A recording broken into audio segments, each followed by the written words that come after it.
What's up, everybody? Welcome back to Keith and Mike Watch Deep Space Nine. Today we are discussing Season 2, Episode 13, The Alternate. 12. Season 2, Episode 12, The Alternate. There was an alternate number for the episode. I'm very excited to talk about this episode. Mike, how you doing? I'm doing great, man. I also messed up the naming because on all of my watch-along stuff and last night, I was calling it 211. So between the two of us, we average out to 212, so we get there. We get there. No, that's true. We average out to mostly right, which I am. I feel like that's why you have a partner, right? You have a partner because you average out to one of you has to be right on most things. So that's great. Yeah, this is a really interesting Odo episode. So yesterday we celebrated your birthday. We got a lot of happy birthday messages. Thank you for. Yes, thank you so much. I appreciate it. I guess I don't have anything to say thank you for. No, I do. I appreciated it. I said it last night on the watch along. I got to spend a bit of my birthday with the patrons watching the episode. Had a good time. I have to say, I had a few drinks beforehand, so I'm in a fun state. And Keith, you haven't watched. It's such a shame. If any of our patrons have watched, or anybody watching on the feed, have watched the excellent movie released by A24 this past year called Everything Everywhere All at Once. There's a great subplot with Jamie Lee Curtis, lovingly referred to as sausage fingers, which I shall say no more about. But it's so funny to know that they maybe got that from this episode of Star Trek because we got some sausage fingers in this episode. Sure did, yeah. Woo! Going to be fun. But you mentioned the P word. And that is our patrons, which you can find on patreon.com/K&M, spell out that and you can join these incredible people whose names we butcher every single week. Mike, would you like a chance to butcher these names this week? Brian Kaufman, Casey Clark, Cloud Lover, 6'9", Jason Moe, Andrew Hayes, Show Me the Tooties, Jorge Navoa, and the mysterious hand, Worf's Butthole, CRM Productions, Charles Babbage at Grim_Toys, Delusions at Noon. We thank you. Have we heard from Charles yet? Worf's Butthole. I feel like no. Yeah, but other people have enjoyed it, and that's fun. I will ever too. If you haven't seen the most recent episode of Look at My Star Trek Toys, which was the original series movie era uniform customs, that you can understand why we're saying Worf's Butthole all the time, because that was delightful. See, now here's my question about Worf's Butthole. Oh, I can't wait. Here we go. Klingon physiology has a lot of redundancy. That's one of the reasons Worf survived. They have multiple organs. They have duplicates of a lot of different things. I don't know. I don't think they have two hearts, but they have two whatever. Here's my question: one or two buttholes with the redundant Klingon physiology? Somebody answer that question. Somebody's got to know. Somebody ask Michael Dorn. One butt, right. Two holes, Keith. Let me. Oh God.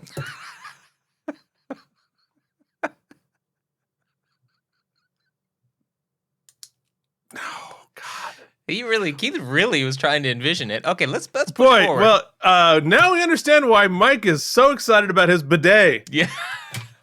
But it's not a regular bidet. It's one of those lawn sprinklers. Just have to let her go. Okay. Oh, crap. Terrible. Yeah, sure is. All right. Well, if anybody's still listening, it is now time to talk about the episode. Yeah. Here we go. This episode aired on January 9th, 1994. We were listening once again to a heroic song by Mariah Carey. Michael? Then a hero lies in you when you have to take a poo. Oh, no. Do you use butthole 1 or use butthole too for fun. And when you have no more to say, you sit your ass on that today, and you let it sprinkle through, because that hero lies in you. Nailed it. Wow, I did a literal spit take. I am so embarrassed. Was that the song? Was that the song? Yes, that is exactly what Mariah Carey sang. I hear she's difficult, but she does sing a really good song about multiple buttholes. Okay. Oh, we might be in our 40s, but we don't feel it today. No! God, we are going on like 9? Although, honestly, my nephew is 9, and I think he'd be like, that's a little childish. I think that's where he'd be at this point. All right, anyway. Whew. The top movie, would you believe, continued to be Mrs. Doubtfire in its 8th week of release. Oh, puppet.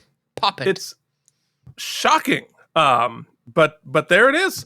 All right, so Mike, if we weren't listening to Mariah Carey's Ode to Multiple Buttholes, what were we watching on television? Oh, Keith, big day on TV. We had, of course, America's Funniest Videos on ABC, followed by Funniest People. You know Lois and Clark was up next. You also knew that ABC Sunday Night at the Movies, Tango and Cash was playing. Everybody loves Tango and Cash.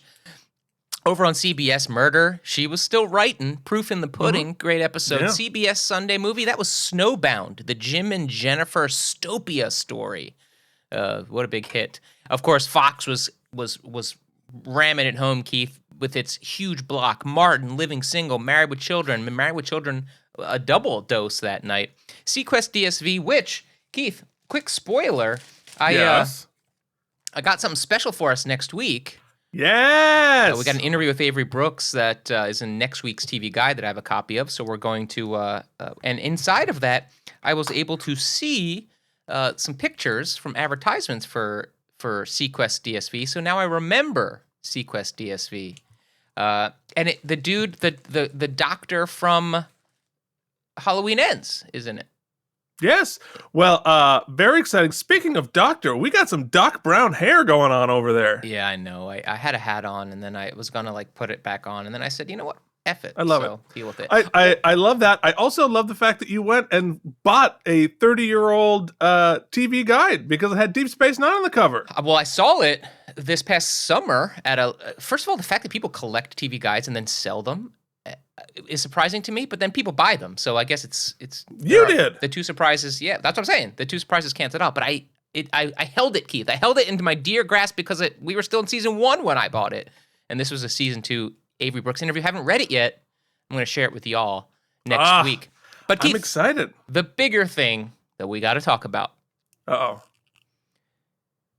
This week, this very day, January 9th, 1994, Keith, your New York Giants were in the NFC wildcard game, and they beat those Minnesota Vikings. I could have told you that at home. Give me the score then. Oh, God. I feel like it was like 17-10. Oh, you got it. Right on the nose, 17-10. Rodney Hampton had a touchdown. Okay, well then, but hold on. And then on NBC, we had those Los Angeles Raiders versus the Denver Broncos. What was the score and who won that game in the AFC wildcard? Oh, you're asking me about that's not the Giants. Well, I feel like the Denver Broncos won. And I bet this is not a guess. I knew the Giants won. This one I'm going to say the Broncos won 28-23. Oof, no, it was much more of a shootout. You took the under, although it depends on what the over was, because it was a lot of in 1993. That was a 94. That was a shootout. Yeah, well, guess what? The Los Angeles Raiders won 42-24 over the Broncos that day. Oh, okay. Well, 66 points put up. Wow. And oh God, was that the Jeff Hostetler led Los Angeles Raiders? I have no idea. Okay. Well, there we go. I'm so impressed with myself for knowing the exact score. Sports ball! But that was, I said before, the 1993-94 Giants was the team that I paid most attention to. I was most excited. But you looked out, Keith, that was an afternoon game, so you didn't have to Nowadays, I did not have to miss anything playoffs they put on in the GD evening, but you Yeah. didn't have to miss Star Trek for that. That's true. Yeah, big day. I was very excited. Next week, I was not going to be as excited. Interestingly, in this market, where this is from, Deep Space Nine was airing on Saturdays. Oh, yeah. Well, I mean, most of the time it did. Oh, I think was a swapper? Well, because it was syndicated. So it was on a different channel at a different time in every location. Remember Precious Moments, Keith? There's lots of order forms for Precious Moments in here. Well, that seems like a TV Guide audience. That seems about right. Yeah, well, a TV Guide was of no use to me in Vermont because we only had 3 channels. So it wasn't hard to keep track of what everything was. All right. You just open the window and you're like, Sam, what's on CBS? Well, except for you open the window, you scream bloody murdered. We don't have any neighbors. So all right. That was the good and bad part. All right. Anyway, so that was amazing, but it's a little light, right? Yeah, not really as substantive as we normally go. But unfortunately, this week there was no issue of the hard-hitting weekly world news because the beginning of the year was a double issue. But I went back and I found another good one. From a couple of weeks before, Howard Hughes brought back to life. Thank God. We needed him. Yeah, so very glad that he was well preserved. He's back. Hopefully got that spruce goose going. We named our dog after the spruce goose. You know, it turns out Howard Hughes, being one of the world's most famous recluses, tough to fact check that story, turns out. Oh, but it's in the Week World News. I'm just saying that was an intrepid reporting because it must be very hard to fact check such a story. Yes. Well, luckily they did also, I thought, a vampire cat kills 16 people. Now that one isn't news. No. As I'm bleeding from like 6 different parts of me from my my vampire cat. So that's he's Charlie, he does that. All right. So now this episode. Let's keep going. This episode, The Alternate, was directed by David Carson, who last directed Move Along Home. Had a lot of highs, a lot of lows. He also did the pilot and Generations, but I'm curious to see what you think about this one. This was written as a teleplay by Bill Dial, who does 2 episodes of Deep Space Nine, one episode of Voyager, with a story by Bill Dial and Jim Trombetta, who last worked on Rivals, our last episode. So now it is time for some trivial trivia. Now, Keith, waste your time with trivial trivia. Okay, I have a couple of things here. Some of them interesting, some of them not. But I'm gonna give it to you anyway. First off, which I think we'll probably talk about, Glenn Newfield, the special effects supervisor, was not especially pleased with how this episode turned out, primarily due to the fact that he feels the audience sees too much of the monster. He says, quote, I figured out the way the script was written. By my timing, we'd be looking at the creature for 1.5 minutes of screen time, 30 cuts between 3 and 15 seconds each at various times in the show. I was forced to point out that in the movie Alien, up to the moment we really see it, there are only 100 frames of the creature. And do we really want to see the creature all that time? And of course, the answer was apparently yes. So, special effects, not the strongest here in this episode. No. And they were doing a decent job. They do a decent job of giving you, that's funny, I called out the Alien. I mean, it's very clearly a homage to Alien, yeah. For sure. But it was effective when they weren't showing the alien. In fact, we didn't even need this sort of like blob coming down, but with that last sequence, it really jumped straight over that shark. But it's, well, they did the best they could. They did the best they could with the budget they had and the time frame that they had, and to their credit, they knew it wasn't good. Yeah. But it's not really what the episode's about. Melty Elmo. I'm melting! Yeah, I have daddy issues! Melty Odo was pretty good, actually, I thought. He looked all right. They always make him look pretty good. Because it was practical. Secondly, in this episode, we get another reference to Sisko's dead father. He tells a very heartbreaking story of watching his father die slowly. Resurrection to come. And, really? He's alive? Oh, or they read him. Yeah, that makes sense. He should be alive later for maybe some good plot lines. Yeah, it is. It's got some great stuff coming up later. And lastly, and this is the part he was just telling he was spinning a yarn for the sake of Odo. That's right. He was just being empathic. Yeah, exactly. So here's the one that I think is actually really interesting. So Dr. Maura Paul was originally going to be played by Rene himself, much like Brent Spiner and Robert Picardo played their creators. And of course, there's, when Odo took shape, he had that person as a reference point, and that's why their hair is identical.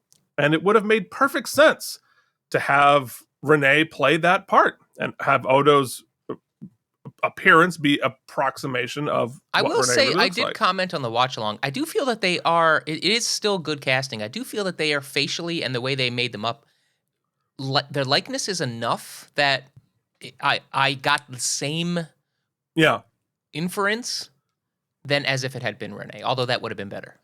I mean, it absolutely would have been better, and I think they probably thought, and I thought they did a great job, right? But I think obviously had Rene been able to do it, would have been awesome. But it would have taken 14 days to shoot, and the episodes they're only on a 7-day schedule, so it just wasn't practical from a production standpoint. Though that would have been awesome. So next up, what was Next Generation doing? And Next Generation was airing this week The Pegasus, in which our heroes search for a mysterious Federation prototype ship with Terry O'Quinn guest starring. Great episode. I really like this episode. So check out The Pegasus from Season 7 of The Next Generation. Our guest stars this week, there's only 2. It's Matt McKenzie as Dr. Weld Rom, who I didn't realize was a character until the very end, and James Sloyan as Dr. Maura Paul. So, Mike, what do you say it's time we hop into the room and talk about this episode? I think there's only one thing to do.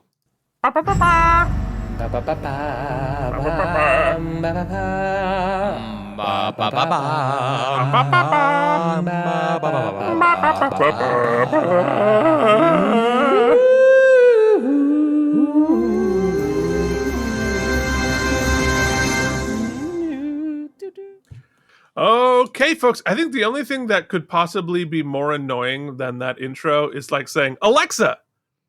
Oh, well, there he goes. He did it. Hey, Google.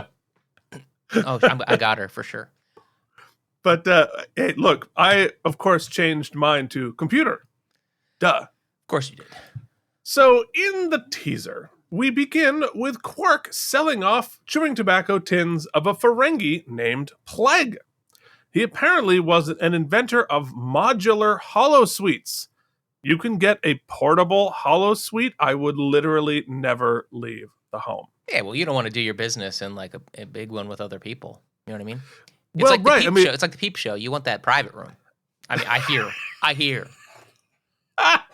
Do they still have those? I think. Well, they used to. I mean, as early as when we first moved to New York, they were still. You could find them on 8th and 9th Avenue, but I don't know. I'm sure there's a few relics of the past, sticky floor and all. Yeah, 8th Avenue, and not, but primarily 8th when we first got to the city, was just like wall to wall. I had a friend who did hair at the Hustler Club way over on 12th Avenue, and which I think is now I think it's still there actually, but that's where all like the Tesla dealerships and stuff are. And the movie studios. 12th Avenue is weird actually. Anyway, but I would used to go and like meet him after work, and walking down 12th Avenue way back in the day down to 12th Avenue you saw all kinds of crazy crap. So.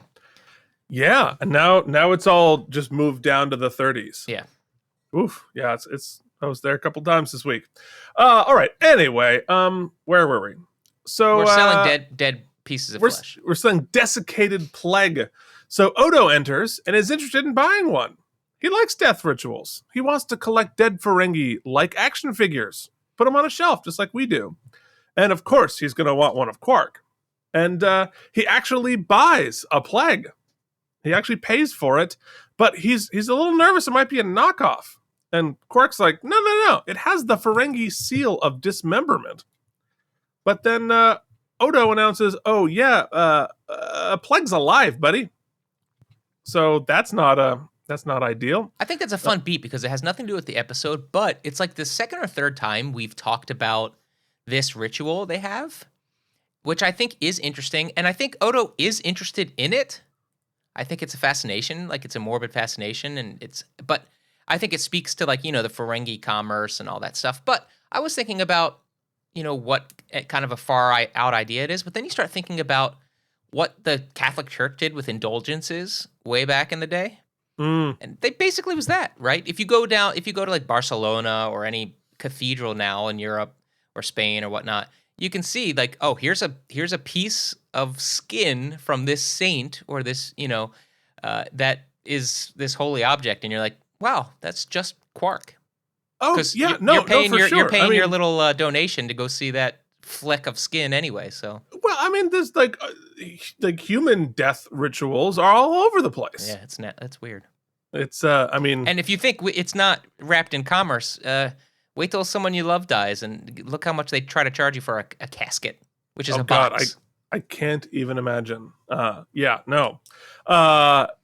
And they all seem weird except for the one that you're used to, which is really freaking weird. Yep. So there it is. Hey, you know what we should do with this body, Keith? Oh, you mean burn it up and just like spread its ashes so that we don't like consume resources and like space on the earth? No. I think we should pump it full of chemicals so that it's just a stiff mannequin and then stick it in a box and bury it in the earth.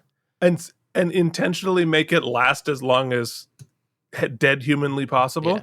Or better yet, here's this person who was in a horrific accident.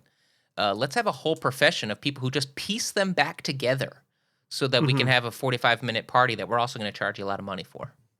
All right. Well, now that we've offended anyone who's ever known anybody who ever died, let's move forward. It is weird, though, right? It is weird. Of course it's weird. I mean, it's all weird. So this is when Dr. Maura Paul shows up, looking just like Odo. And Odo does not seem happy to see him. Maura says, Odo, hey, you haven't gotten your ears quite right yet. And it's very passive-aggressive. It's very my mom. We'll talk about it throughout this is such a father-son episode from top to bottom. Yeah, parent-child, I would say. Parent-child. Yeah. It's really fascinating. Quark refers to Maura as Odo's dad. Such a great way to get under his skin if he had skin. But Quark knows exactly where to stab Odo right in the annoyance. So Maura and Odo do a walk and talk, and Maura continues to be condescending and passive-aggressive. He then asks Odo if he misses their work. Despite being a lab rat for years, Odo does miss the science, and it's the science of trying to figure out where he comes from. And that is the end of Act 1, and it was, I was like, oh my God, I instantly hate this guy. I instantly feel completely for Odo and understand exactly where he's coming from. So a couple of things I instantly tracked in the beginning, which I think obviously you're supposed to, the very parental condescension and the kid trying to like not be embarrassed by the parent. They were able to fit so many of those feels and beats in that opening teaser. I thought that was really great. What I was trying to remember is he never outright said it. I'm thinking of the episode with Odo and that lady in the elevator, particularly. The implication I got from that was that he was like all but tortured in that lab. Did I make that up? I mean, no. Because this episode doesn't retcon that, but the latter half of the episode, the weight comes back. But in these beginning few beats, they played it lighter than I remembered, and I thought, oh, maybe. I think maybe that's the thing, right? The guy doesn't see it in the beginning as having been as traumatic 100%. As it was. Yeah. No, and I think that's, and this is where like I think that dynamic is so well written, because it's like so often the parental figure will not process their past the way you do, and not process traumatic things as traumatic, and they're like blowing it off like, oh, what a great time we had at the whatever, which is the thing you've been working on in therapy for 5 years. And you, as the adult child, is forced into that miserable position that Odo's in. Like, do I confront this? Right. And cause chaos and anger and ruin the day, ruin the week? Or do I just stay silent and have to like swallow this angry, burning, fury from being like whatever? Like it is just and I think everybody on small things and giant things knows what that feels like. And I liked that dynamic. And then one of my favorite things that happened is directly the first time we see him, right before they say his name, before he introduces him to Quark. Just from that previous episode and what we've heard about him in Odo's recollections, I said, oh, here's Dr. Moreau, as in the island of Dr. Moreau. Yeah. And he then introduces as Dr. Mora. And I was like, oh, ding, ding, ding, ding. Like, yeah, I'm sure that's probably not... Yeah, it must be. Somebody at least clocked that. Yeah, no, for sure. So then we begin Act 1 with another father-son scene. In Sisko's quarters, Jakes tries to sneak past his father to go hang out with Nog. Ben asks him if he studied his Klingon opera for school. They have a pretty insightful conversation about the purpose of education. Testing versus exploration and appreciation. And it is absolutely terrific dadding by Sisko. He shows that he appreciates the irony of him feeling the same way that Jake did when he was a kid, but sticks to his guns and then comes up with a good compromise of why don't you study Klingon opera with Nog. I thought everything about that scene was fantastic. I loved the performances. I thought that was like just A+ dadding. Yep. By Sisko here. And what I love about Avery Brooks' performance a lot of times is that he'll give you a smirk or a nod or some sort of small take where you can tell that he's enjoying the repartee. Mm-hmm. And I love that. I also love Jake's full-on Voltron uniform here. Voltron amazing. Jumpsuit, yeah. It's good stuff. So and he's adulting fast, Jake. He sure is. Well, like between last episode and this episode, he is that is puberty. Well, look, we are like 6 months from him being like 5 inches taller than Avery Brooks. It's really crazy. No. Anyway, I love that scene. I love the exploration. I love the full-on gourds in that vase in the back there. It's Thanksgiving time. We've got some fall feels here on Deep Space Nine. But before we move on, Mike, I would love to, as it gets referenced many times in that scene, and as I'd also like to study a little bit, I'd love to hear just a touch of Klingon opera. I'm gonna quote my favorite Klingon opera, Ace Ventura, Pet Detective. AllamaEmmies. Thank you very much. I don't remember that one, but thanks for in our universe will be AllamaEmmies. Well, and if we're gonna sing the classic Klingon opera Butthole Amia, I mean, in our world that's a duet. I'll go here. Just give me a third, I guess. Yes. Butthole Amia. Even with that's the delay, never gonna line up. I think it might. It lined up in my ears. It's never gonna line up in their ears. Oh man. Okay. Oh God, what a mess. Where are we? We're still in Act 1. Yeah. All right. So then Odo shows up and asks to borrow a runabout. Dr. Mora wants to investigate something in the Gamma Quadrant. That's why he's here. Apparently, a Bajoran probe discovered some DNA similar to Odo on the planet there. Definitely worth investigating. So they zoom through the wormhole with Mora, Dax, Odo, and an extra, who turns out not to be an extra. They discuss what Odo was when they found him. And we found out he started as just sort of a primordial ooze, And Dax asks, how did they know when it was a sentient thing? And Odo says he needed to prove to them himself. And he did so by transforming himself into the form of the beaker he'd been stored in. So he was just like a beaker of goo. He came in the next morning and it was a second beaker. And really fascinating and interesting way to do that. Yeah, I also thought it was like a profound science fiction idea when you juxtapose it with our reality, because we often talk about the search for life on other planets, and then you think, there's those who are like, well, maybe they've already come, and we think, oh, maybe they visited and gone and visited and gone. What if there are sentient life forms that have we've yet to know how to notice that they can't communicate their sentience, Well, yeah, and if you flip it, how would you demonstrate sentience to something that you couldn't communicate with? Right. And I think that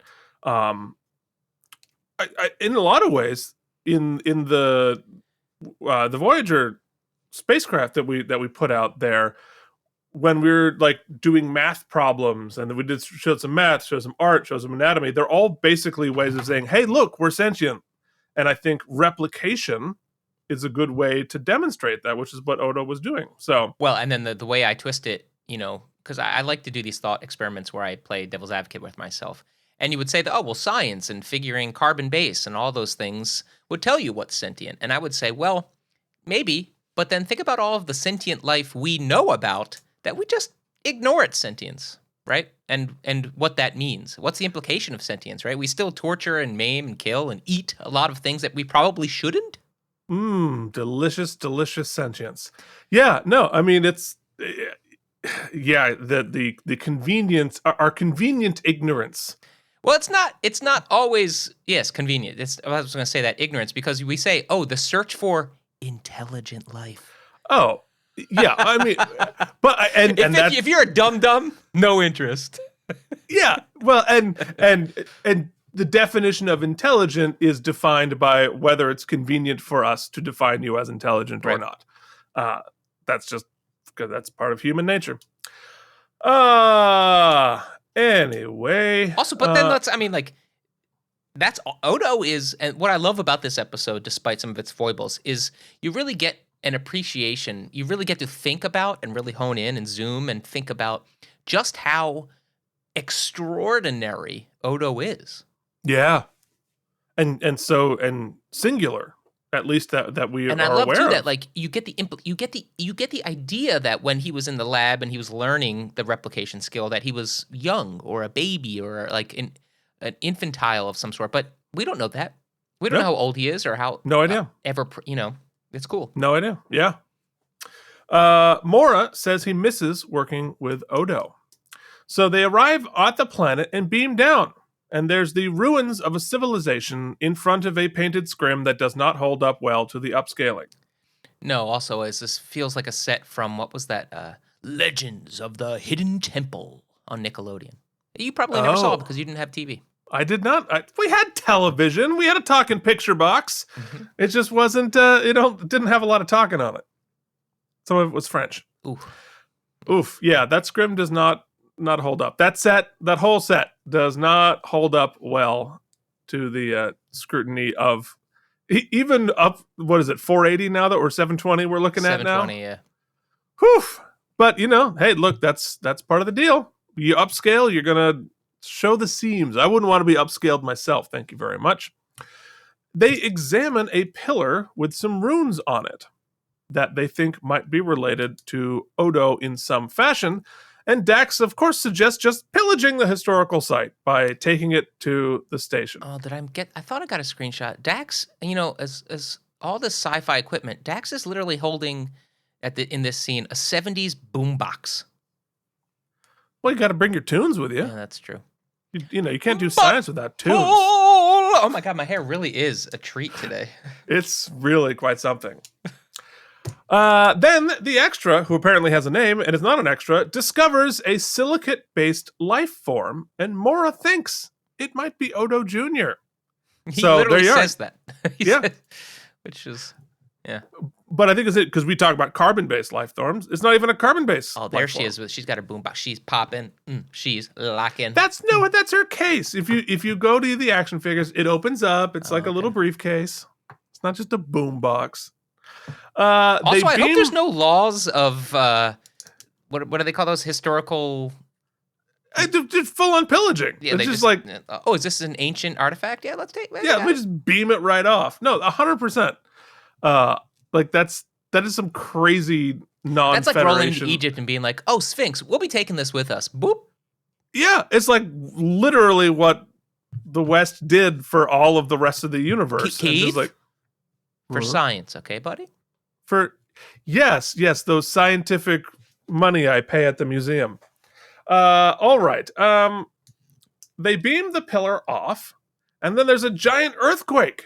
And volcanic gases come out of the ground, and everybody but Odo starts coughing. And he beams them out. Now, I don't understand why they needed to recalibrate the transporter after they took the pillar out. Because they had another page of lines. Well, because they had to make him breathe in the gases for a while. Mm-hmm. But that was odd. Anyway, so in Act 2, we're back in the station infirmary, and the Bajorans are not doing well. But Dax and Odo's fine, and Dax is doing a little bit better. Odo expresses concern for Mora, who is out. Cisco follows Odo and expresses empathy about the story of how hard it was to watch his father die. Mm-hmm. Outside of the context of his resurrection, like, I thought that was a really good. Yeah, me too. Scene. It's just like that guy who mentioned that he was at 9/11.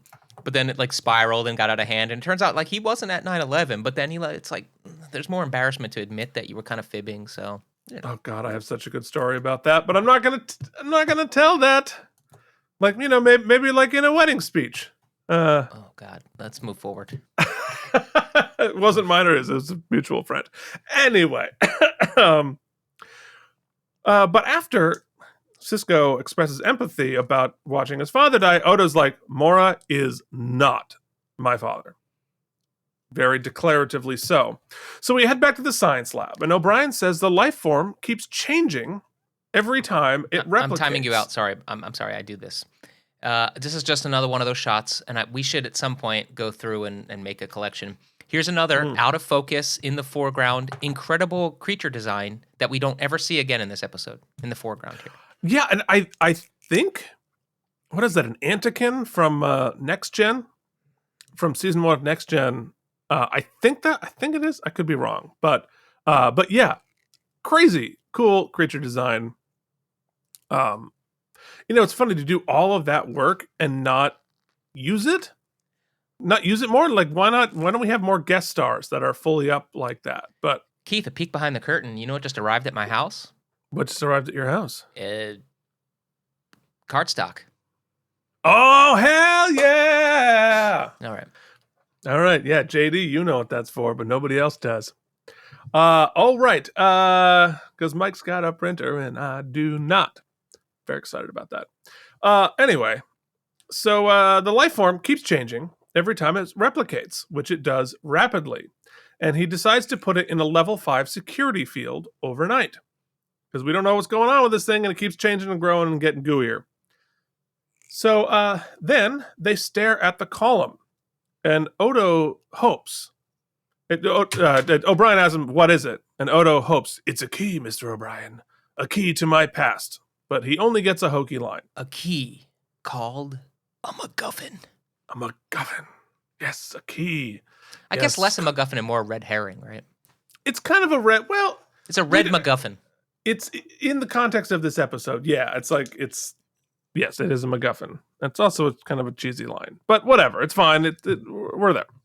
So later that night, Kira wakes up Cisco and calls him to the science lab. He's got a jammies on, but these are like the regular jammies, not his like full like space jammies.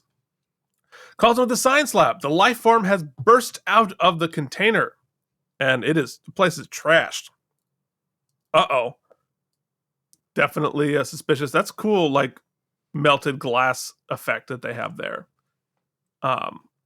Clearly, like heat melted its way out of it, or at least that's what it looks like.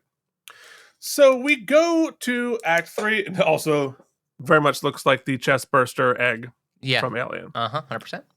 So in Act 3, Odo continues staring at the column, and everyone else is trying to figure out what happened to the life form. It seems to have escaped, and they're all trying to figure out where it is. But it's going to be hard to find because it keeps changing. O'Brien says it might have gone into the air ducts. Speaking of Alien. There's only one safe thing to do. Crawl around in there. With no weapons, of course. Yeah, we don't know if it's dangerous or not, so we should just, chase it. I mean, fun. Yeah. Dax shows up, having escaped the infirmary. She tells Odo that Mora is awake and asking for him. Then she gropes the plinth, and remarkably, it doesn't get any bigger. Mora wants to help find the shape-shifting life form, but Odo says, I got this. They discuss that it might be intelligent. The extra is still out. In the duct, O'Brien crawls around trying to find it. Apparently, the security cameras went on the fritz when it escaped. Did someone break it out? Or does the entity somewhere a feed cameraman's off of the power? like, you sure this is the shot we want? This is it. That's what you want. Okay. Oh, sure. Okay. Yeah. Well, just don't light it from behind. Okay, Light it. It'll be fine. It'll be fine. Well, it's not interesting. He's only got one butthole. That's true. It's just boring. Then he hears something grumbling ahead.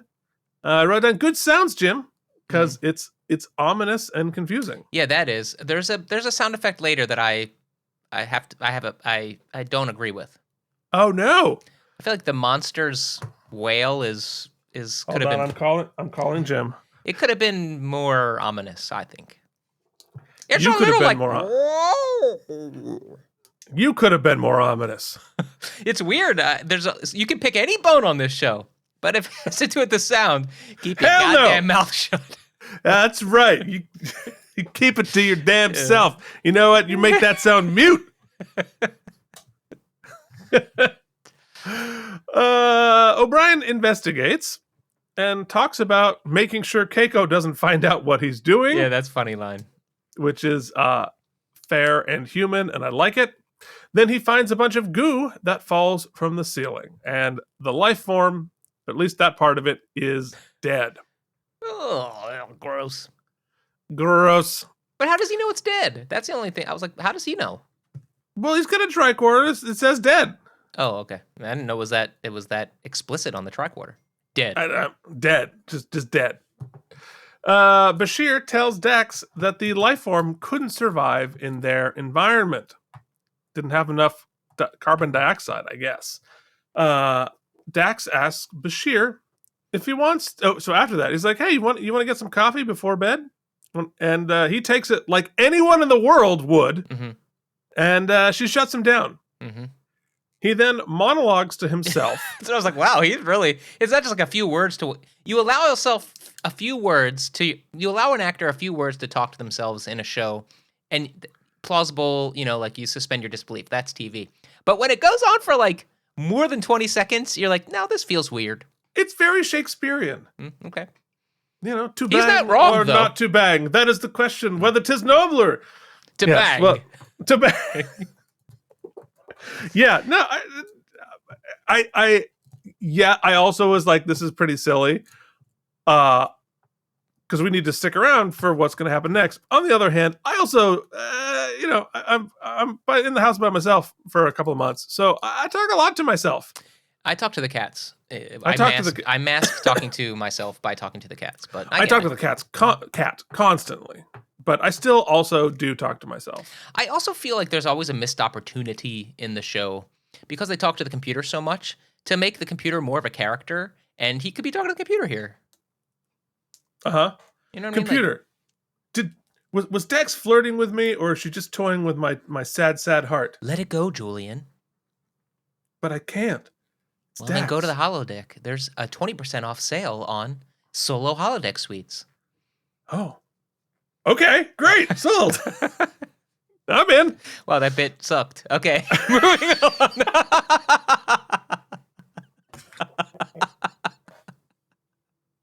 on. modular hollow suite. Oh, no! No!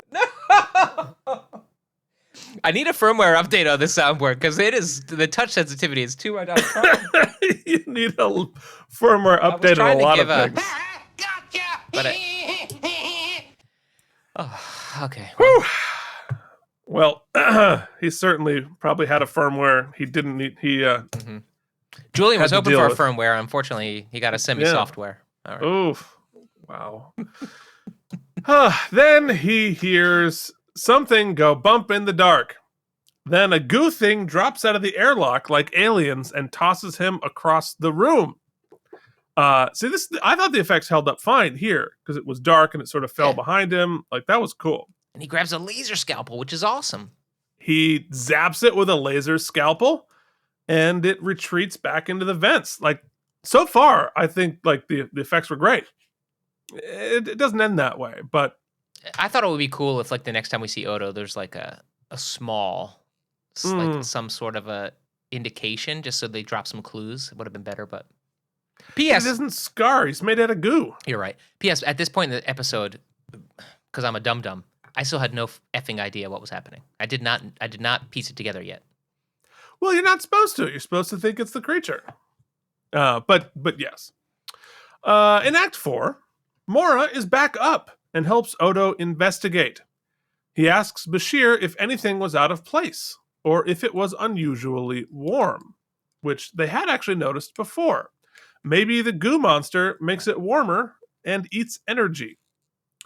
Odo suggests shutting down the promenade, which I think probably makes some sense.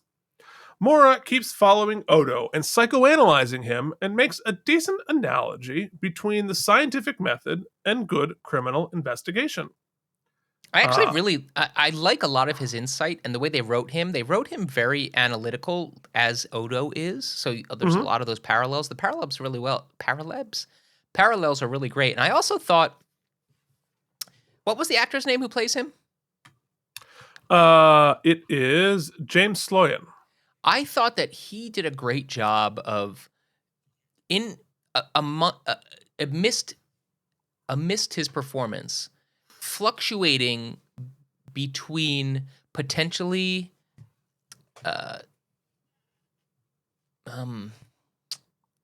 nefarious and just quirky. You know what I mean? He kept you off kilter as to whether his intentions were nefarious or whether they are just scientific and educational throughout. So I'm definitely the way they kept me off keel. I thought I appreciated. No, and I think again exploring father-son dynamics. Like I thought did a really good job of showing that he really is interested in Odo and what Odo was doing and what Odo was thinking, but there's a layer of narcissism in there, right? So he's analyzing, he's curious, but it's also like a lot of it is in reference to himself. A lot of it's like the dad who asks like, hey, how's the job going? Where it's not really a question, it's more like a tell me that it's going well so I can brag to my friends. It's about like how do I feel as a father based on how you express how your job is going. It's very man in that, or heteronormative, I should say, in that dynamic of what he lacks in any of this line of questioning is any empathy or understanding that he is potentially that he's just ignoring any emotional response. He doesn't care if it's going to affect Odo. He's not giving him that emotional autonomy. Well, yeah, absolutely, because it's emotional autonomy and sort of being able to value and give weight to Odo's emotions, and I think that's because there's not as much of an interpersonal autonomy. Like he has boundary issues. He sees Odo as an extension of himself and not as a separate person and separate entity. Which that's father-son 101. Well, it's also, and I don't think this is the story they're telling, but I think it's inherent in just the stakes and in the dynamic of the relationship. And I can only draw a really kind of, pardon the pun, primitive analogy. a scientist in a lab working on with monkeys is not supposed to name the monkeys and become emotionally attached to them if they're doing that type of scientific experimentation. Like, there's clearly not just a basic scientific relationship between them, and so you wouldn't really, you're not really supposed to appoint your emotional response or allow the scientific method doesn't really allow for emotional response. So there's that conflict as well. No, that's a really, really good point, because like he didn't start out thinking of him as a life form. Right. Started out thinking as an experiment. Yeah, he wasn't cloning a puppy, right? He was. Yeah. He thought it was an object it was just goo to him. And so he hasn't completed either splitting their identities, but also he hasn't really completed thinking of him as a person. Mm-hmm. He's still like 75% person, 25% object. Yeah, like if you're okay, you're making Christmas cookies, right? And you're like, oh, I'm so excited, we're making Christmas cookies, and you got the the dough and the batter and stuff, and you're whipping it up, and you turn on the electric mixer, it's like, and then the batter goes, ow! Everything changes in that moment. Ow! I just want to individuate from you. You'd be like, so okay, no cookies, no cookies. Mm-hmm. Mm-hmm. Yep. Well, there you go. You're welcome, audience. Whew. For that thought experiment.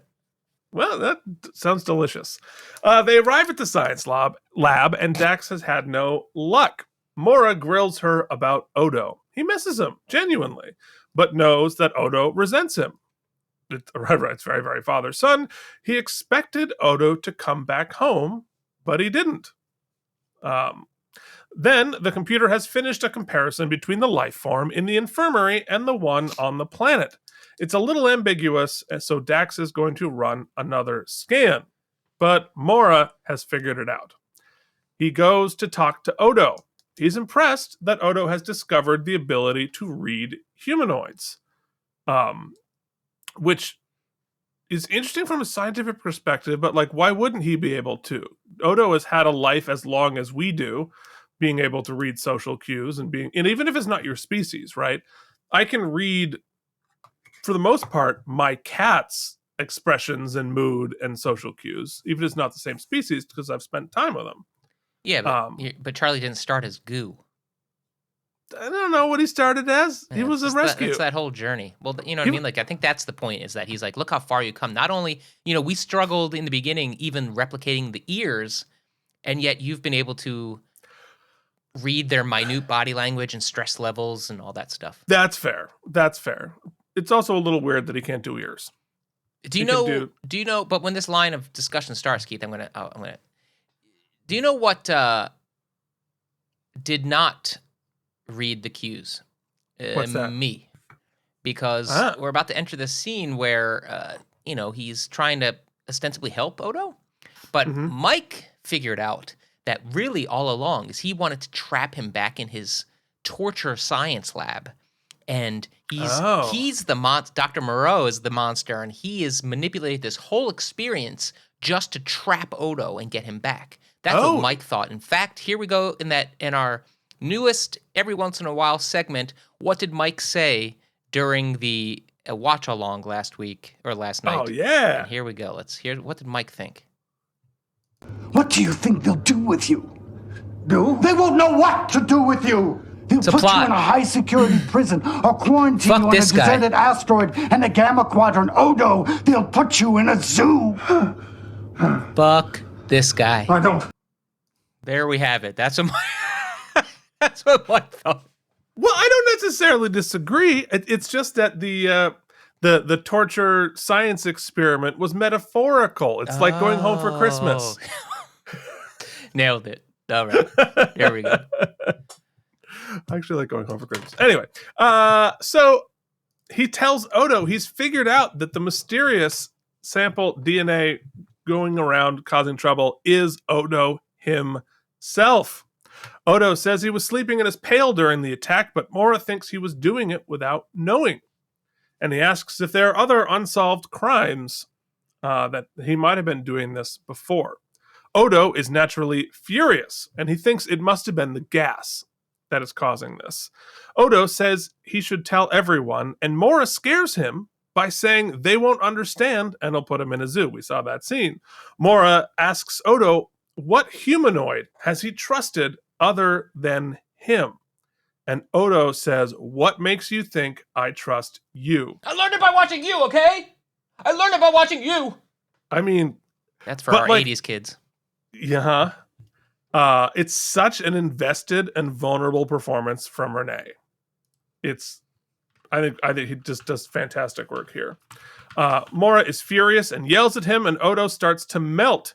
He refuses to go back to the center. Then he literally melts, and Mora runs away. This is another one of those like great sci-fi scenes, because we're having this battle about like turning into goo into species in science or whatever, but this is a dynamic that should be familiar to anyone with parents. Yes, absolutely, 100%. And also the practical effects here are incredible. Like fantastic practical effects. And I think in Rene's performance, you see him physically. You know how like we all are children in our parents' eyes? Mm-hmm. And we all, and they are able to trigger us back into our childlike states. And we sort of like de-age when we get triggered into that state. And you can see in Rene's body language, Odo hunches over. He becomes more childlike. He becomes more afraid. He becomes a little bit more sort of feral and loses that sort of grace and poise that we normally see from Odo. And it's so great and so human. Yep. That's looks about right. At least she got practical sausage fingers. Those CG ones, it looked better in a static shot than they did animated. But so Odo's got a lot going on there. But those do look delicious on the grill for 4th of July. Yeah. Anyway, I thought that was such a great scene. I loved that scene. I thought the performances were fantastic. So Mora runs away, as he should. I mean, if I start melting and shooting lightning out of my hands, he should probably go away.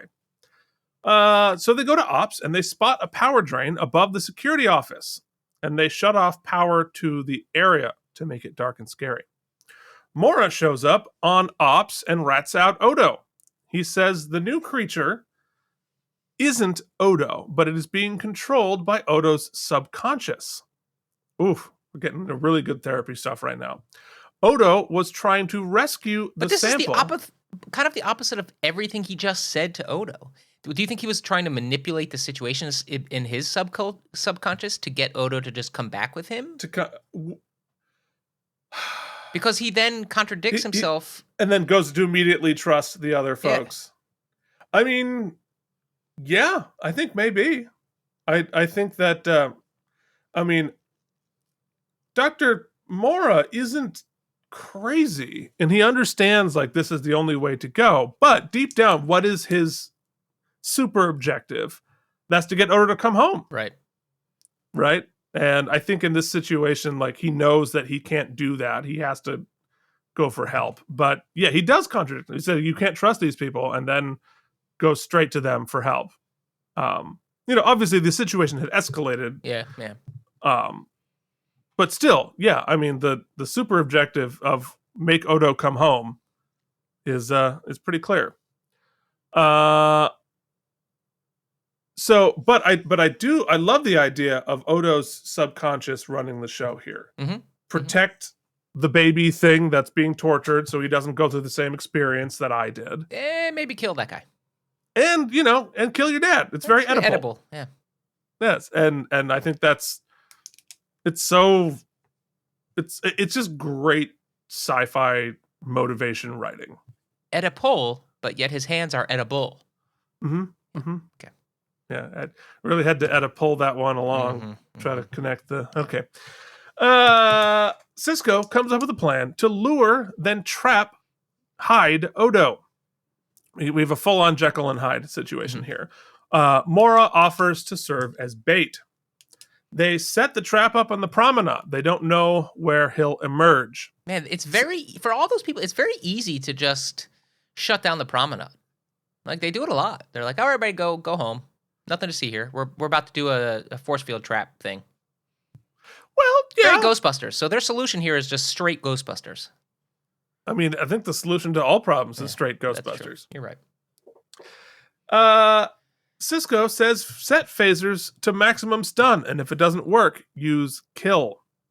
After building suspense effectively, Mora calls out to the Odo Hyde, and it goes to attack him. This is a cool shot, though. It's a really cool shot, and they linger on it. I thought like the time that they took here to build suspense, it was a long time for a TV show like this. But I thought it actually was very effective. Yeah, you thought Gen Z invented LED lighting? No. Hell no. I think that was just fluorescent. Yeah, well. Nonetheless. So when it drops down behind him, I thought that was really scary and really cool. And then it looks terrible. Well, it's basically 90s FOV video game now. Oof, then it gets real bad. They trap him in a force field. And it looks like that. Yeah. So it's like a, sparkly amoeba. It looks as bad as our green screen. Actually, it's ours is much better. It turns out. Yeah. So it's not great. But the emotional beat of it, the practical bit, that looks terrible. But the emotional part is we see Dr. Frankenstein feeling bad for the monster that he's trapped. Yeah, this is a great scene here. They drop the field, and Odo emerges. I pledge allegiance collapses. To the flag of the United Federation of Planets. So Odo comes out, and we go to the infirmary. And Bashir says he can't explain what happened, but he and Dr. Mora have reversed the effects of the gas. We're just like, we just fixed it. Who knows why or how or why. That's my biggest bone. It's my biggest bone. It's coming up in wormholes. It's my biggest bone with the episode. It keeps it from being like a Mike loved that to, wait, what? You create this big bad and this monster and all this stuff, and then it's just, and to the point where, Odo, you're going to have to come back with us. We have to explore this. We have to understand what happened to you, which all actually makes sense. Like, if you can turn into a bloodthirsty monster, that's a problem. We should probably explore how to do it. But guess what? we figured it out. How? We have reasons. Yeah, I'll defend that later. Okay. Bashir recommends rest because it's hard to go wrong for a doctor to recommend rest. But otherwise, I'm clueless on how to help. Mm-hmm. Which is fair. Mora says he's going home, and Odo wants him to know he didn't consciously try to attack him, and that he's sorry. And Mora apologizes and asks apologizes too, for not, kind of like not allowing Odo to individuate. But it's beautiful. He doesn't apologize for like whatever this torture lab stuff was, but no. It's like for not understanding your feelings about it. Keith, I got to tell you quick. My dad was complicated. I don't have time to go into it, but we were on vacation once. I talk about this in therapy as a trigger event. We were on vacation once in Busch Gardens, Virginia. And I remember we were in a rush and stuff was happening. And so I couldn't forget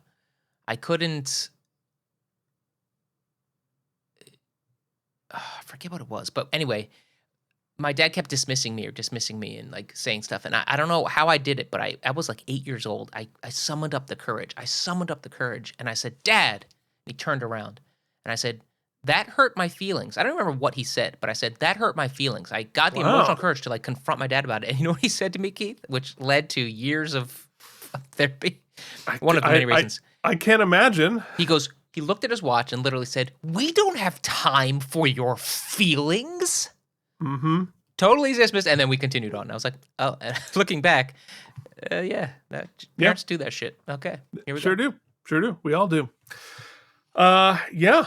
So Mora does apologize and asks Odo if he can try to be a small part of his life.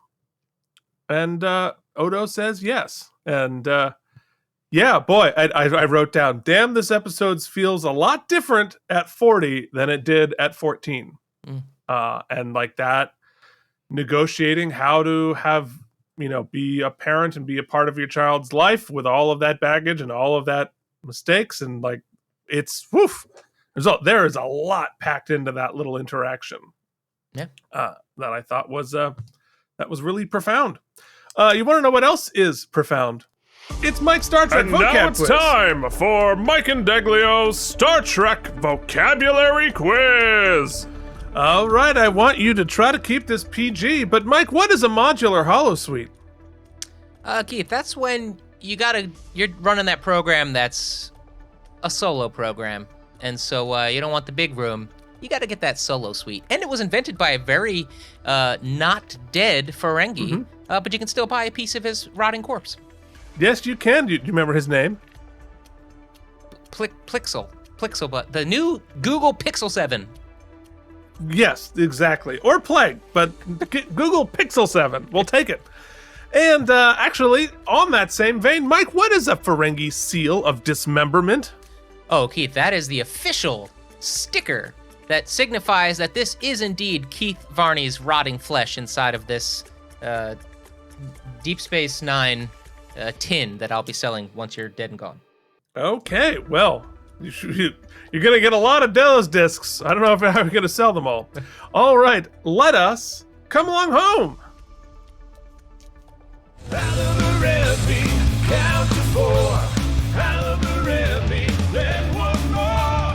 AlamaRemmys, it's AlamaRemmys time! Okay, we got yes, really throwing out some bangers here at Quarks. I think we already have a bit of a preview, but Mike, did you find any wormholes in the plot? Well, I mean, Odo's... Well, first of all, we can just steal artifacts? Are we going to beam it back? I hope we beam it back. That's... I don't think that was but cool. Also, Indiana Jones style, once they beamed it off, it set off an earthquake, so it probably doesn't even exist anymore. Oh, yeah, and what are we beaming it back to? It was like booby-trapped. Yeah, and if there was a big earthquake, like, is there other life forms on that planet that lost? Well, anyway. It just killed everything on the entire planet. Everything else, I mean, I guess we could find, there's enough we don't know about Odo that I guess we can't call it a wormhole officially. But if it is Odo committing all these crimes and then he goes into the ducts, like, can he leave goo residue behind and still be whole? Was that goo he found, was that him or was that the life form? Like, that was unclear. Can he just leave goo around? I think the goo that we saw was the life form they brought back. So Odo, in his Hyde form, took it out and was trying to like rescue it through the thing, and then it died up there. And the residue was just sort of like skin cell residue of Odo. Well, it also seems like then I don't quite understand why did Odo. We don't see Odo needing electricity energy or feeding off of it in his normal form. So why does monster form have it? Or the heat thing? There's just a lot of like techno babble to explain why he's becoming a monster, and I think it's just red herrings. Okay, maybe. I think they added that literally just to throw you off the scent. Yeah, but regardless, it doesn't make any sense. It doesn't make any sense. And additionally, there's a whole get introduced at the end. All of these sort of very, I don't want to say human, but let's say sentient, emotional, like deep psychological stuff that is triggering this very damaging entity. That is, it's sort of like a split personality or a multiple personality disorder. Thing within Odo that they then just say, we figured it out, but they don't explain why or how, and the doctor knows, but he's not telling. All right. So here's how I fix that. Right, they, up until the point where they fixed it, they didn't know that there was something involving the gas that was affecting Odo. So all they had to know was like, oh, we got to get the gas remnants out of him. So I'm sure they had a scan to detect the gas molecules and then just beam them out of Odo, and then he's fine. Like, but they're sure it's the gas now? Because when Odo postulated that, Doctor was like, it's possible, but we don't know. Well, got to get you to the lab. Well, okay, but they beamed it out, and then they're like, does part of you want to punch your dad? Like, no. All right, you're cured. Okay. Those are my big wormholes, Keith. You got anything? No, I mean, I share all of that. I mean, I think all of the red herrings and this life form, it's changing, it's doing stuff. Is it part of Odo? Is it not part of Odo? What is the heat? What are these electricity? All of that is pretty muddy. And all of that's a little bit messy. And I understand why you needed to make it ambiguous, but it doesn't really tie up that well. Or at least if it does, they didn't explain it well enough that dumb I don't understand it. Right. So, yeah, I mean, I think all of that is a little mushy. And the ethics of just tomb raiding literally. So it's not what the episode's about, right? But yeah, I definitely actually share all of your wormholes. All right. Mike, what was your best moment? I think it's definitely, we can maybe pick a few moments between Mora and Quark. Actually, that scene was pretty fun. Mora and Odo, because I think you and I are both about to speak to how... You pick one, I'll just take the other one. Yeah. I think for me, it's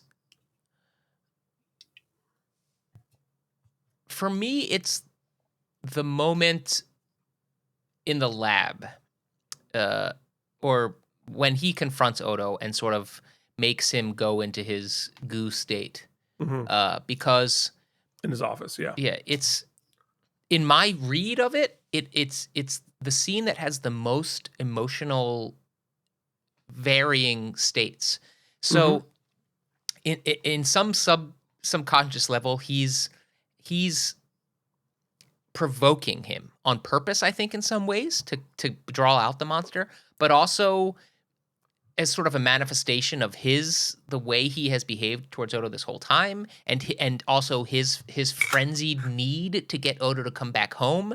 It manifests his monster, all of the aggression that we kind of know about him that Odo has hinted at. We get to see that manifest. And then at the same time, we get to see Odo breaking down, but also becoming his monstrous form. So it's sort of everything. It's sort of everything, everywhere, all at once, Keith, some would say.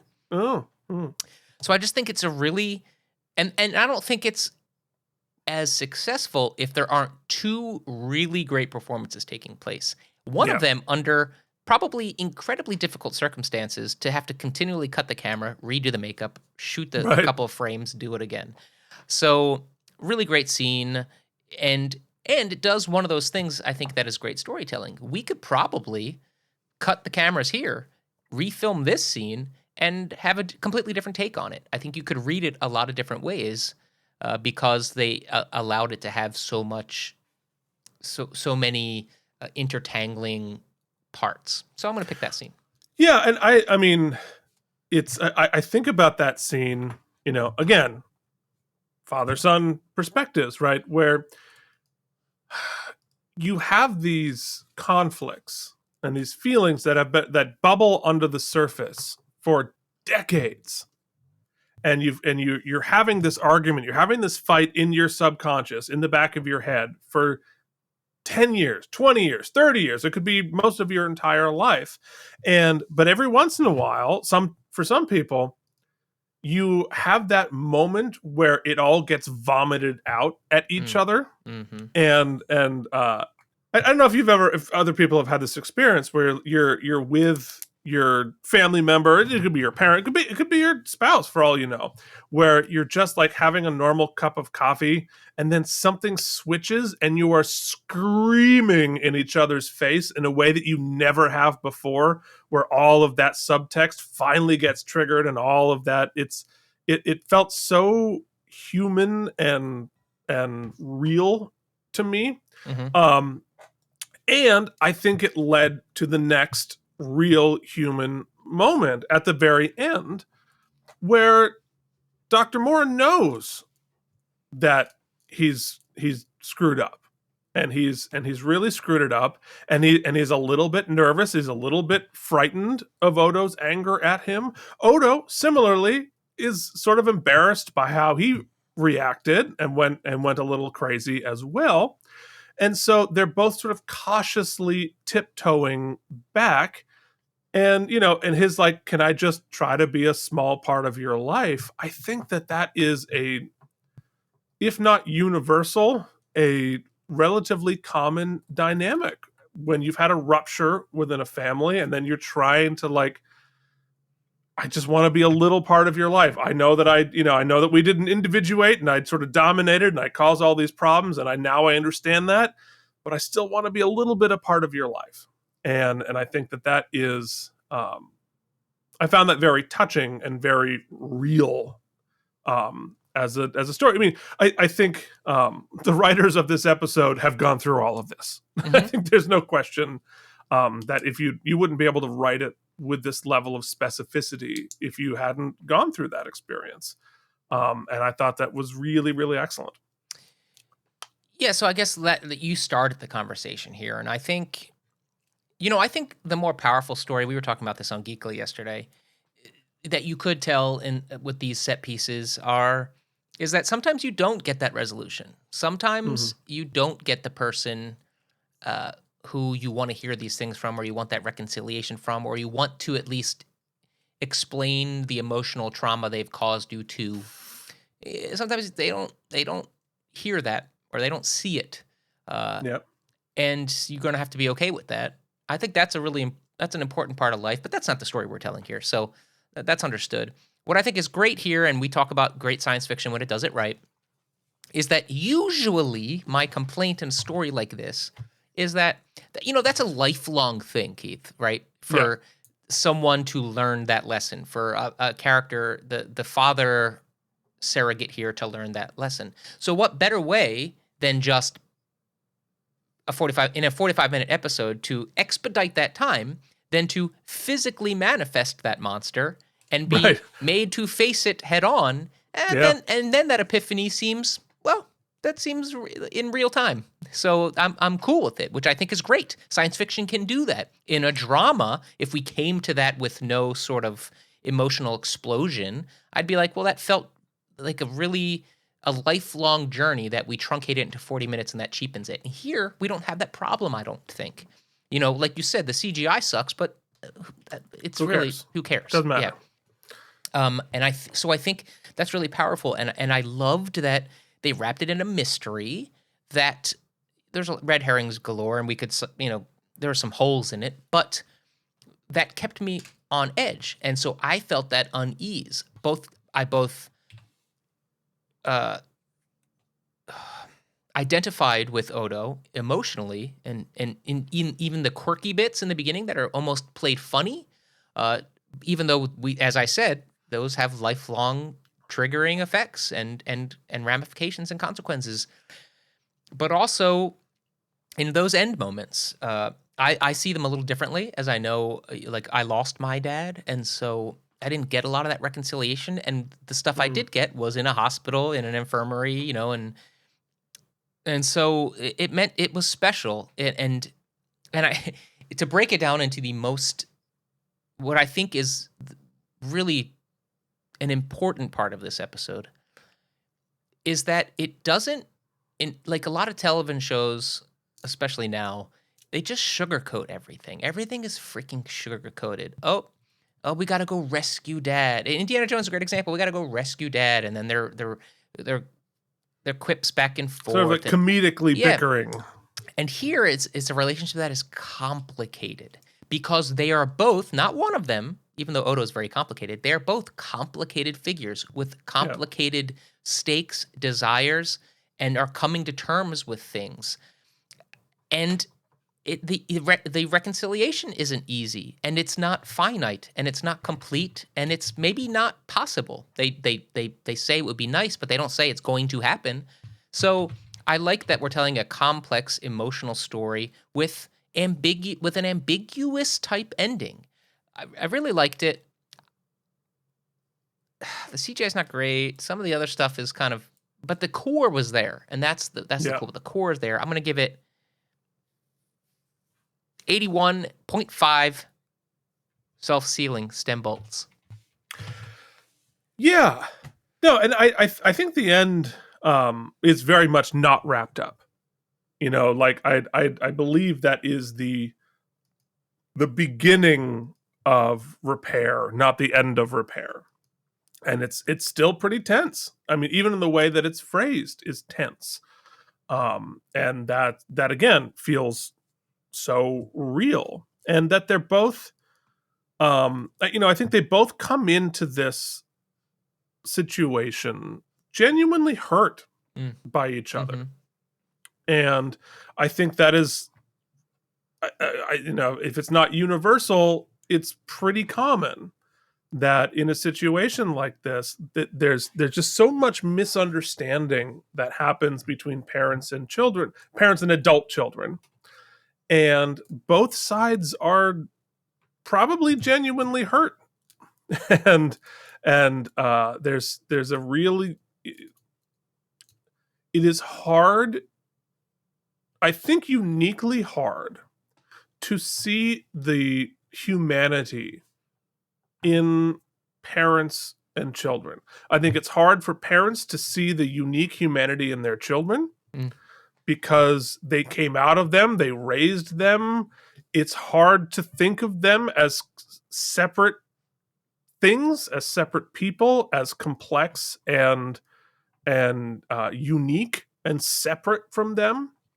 And I think it's just hard for them to not imagine the 3-year-old, the 4-year-old, and continue that individuation process to be a completely and utterly separate other human being. And similarly, for kids, your parents will always be your parents, right? They will always be the authority figure that you're using as a reference point for the rest of your life. You're either trying to be it or you're rebelling against it. You're trying to learn from it. You're trying to whatever. So it's hard to think of your parents as people too, as just, your father's just a dude, right? Just like you. And that their mistakes and their failures and their weaknesses and their strengths are separate. They're not this entity that we're raised to believe that they are, that we're all just people. And it's a lot easier for me to see Mike as just, he's a dude, he's a person, and that he's got good stuff and bad stuff and flaws and weaknesses, and he is utterly separate from me, and we have similarities and differences, but I just see him as a dude, right? I think seeing a parent that way or a child that way is uniquely more difficult than even a sibling or a whatever. I don't disagree. I just want to add to the conversation. There is a shift at times. Like I was away for 20 years plus, and then I came back, and my mom has become an old person. And we are now thrust directly into a caretaking position. Mm-hmm. So we now have an autonomy over her so that has its own conflicts because she doesn't like giving up a lot of that, but also recognizes the need for help. And it's also a position, especially me without children, am very uneasy with. And so there are other dynamics at play, but I get your point. I take your point. Well, the point that I'm making is that the relationship changes, but the tether remains. Oh, yes, fair. And that you are forever uniquely tethered in one way or another, and there's that push pull is constantly there, and I think that's really well done in 42 minutes here. Mm-hmm. And I love the resolution-ish weird we see a little bit more than we did before, but it hasn't completely changed the dynamic. The dynamic is still the dynamic. The desires are still the desires for both of them. The resentments are still there for both of them. The hurt is still there, but there's a little bit more awareness, and I think that's great. Also, it's dawning on me now, as just to add a wrinkle to it. So when the dynamic of the two of them took place in that lab, right, the doctor was basically a captive on the right. He was an occupied Bajoran on the station under terrible circumstances. Probably. Yeah. Yes. I'm sure he enjoyed a little bit of latitude because of his position, but still. Oh yeah. Well, and part of the trauma that Odo experienced was him parading Odo around for the Cardassian occupiers as a way to curry their favor. And that's why he was doing the Cardassian neck trick. This our spin-off podcast is science fiction therapy. Yeah, for sure. Because that's a lot. It's a lot.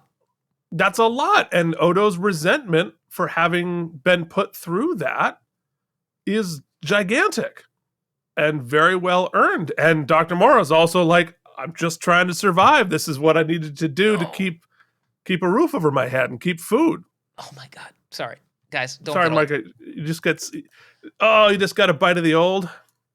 Oh God. Anyway, I can't move. Fuck. So to get to the stem bolts, the mystery wasn't as good as I'd hoped it was. The effects are, some of them are okay, but in the end, the finale is just terrible. Not great. I don't care. Mm-hmm. This is a father-son episode for me. Like that's all I care about in this episode is working through that dynamic. And I think this episode deepens Odo a lot. I think I leave this episode knowing so much more about Odo than I did before. And he's made reference to all of these things, but to see it happen there, to see Odo's vulnerability, to see how we all change in the presence of our parents, whether it's father, son, mother, daughter, it could be son, mother, who knows? But like a parent walks into the room, you're a slightly different person. And you see it in your spouses, you see it in yourself, you see it in your siblings, you see it in whatever. I thought his performance in there was fantastic. And I think it also informs previous important Odo episodes. Yeah. Right? You want to go back and talk about Necessary Evil and how Odo was behaving during the Cardassian occupation when he just got to the station. That's informed by this dynamic. Really interesting. All right. So I got to give it a number. I'm going to give it 87 self-sealing stem We bolts. ranked this so high, and on the IMDb, they gave it a 6.7. Only 1 point higher, only like a tenth of a point higher than last week, which... Well, look, IMDb doesn't know everything. No. And a lot of the IMDb people are like, well, the CGI is bad. 1. Yeah, you're right. That's fair. And like, okay, yeah, it is, but like... It's so weird. Also, talk about synchronicity, I want to tell you. So we started my birthday yesterday, Keith. I kind of opened up about how one thing I lack when my dad passed away is I don't get the opportunity at that second act, right? I don't get the potential. I'm not saying it would have happened. I'd like to believe it would have, of that friendship act of our paternal relationship and what that would have been and what that could have been, especially just knowing what I know about myself now. And then I ended my birthday with an episode where Odo, with that kind of hand beat at the end, opens the door to him having that exact relationship with his father figure. So I thought that was kind of an interesting day, capper for the day for me. Yeah. I got the nightcap that Bashir did not. Yeah, that is true. Okay, folks. Well, there it is. That is the alternate. Up next is Armageddon Game. Ooh, sounds saucy. Yeah, so I think it's a very interesting episode. I'm excited to talk about it next week here on Keith and Mike Watch Deep Space Nine. If you haven't already, give us a like, give us a subscribe. You can also we're so close. For those of you, we're so close to 1,000. Keith. So close to 1,000. And for those of you listening to this on the podcast form, you can do us a huge favor by leaving us a rating and review on whatever your podcasting service is. It really helps us find people listening, and we know you're out there. I see it, and I very much appreciate it. And Mike has promised, and he's going to put up K&M Geekly as a podcast feed as well. I think I'm going to do it in season form. That was my thought. That's stupid. Put it up. Yeah, I got to do it. It's just a lot of stuff. A lot of stuff. It's easy. It doesn't take very long. There's so many images, but okay, yes, you're right. I'm going to do that. I'm going to do it. I can't wait. K&M Geekly coming your way. People want to hear it. The Halloween stuff's already out of date, buddy. Yeah, you're right. All right. So, thank you for watching. Give us a like, give us a subscribe. Thank you to our patrons. All of the Worf body parts and all can be found at patreon.com/K&M. Thank you much for all of your time listening and or watching what we're doing. You all right? I learned it by watching you. Mm-hmm. Yes, you learned it by watching us. Next week, Armageddon game. Till then, this has been Keith and Mike. Watch Deep Space Nine. Thank you for watching K&M Entertainment. If you enjoyed our particular brand of nonsense, please like and subscribe. Or become one of our patrons at patreon.com/K&M.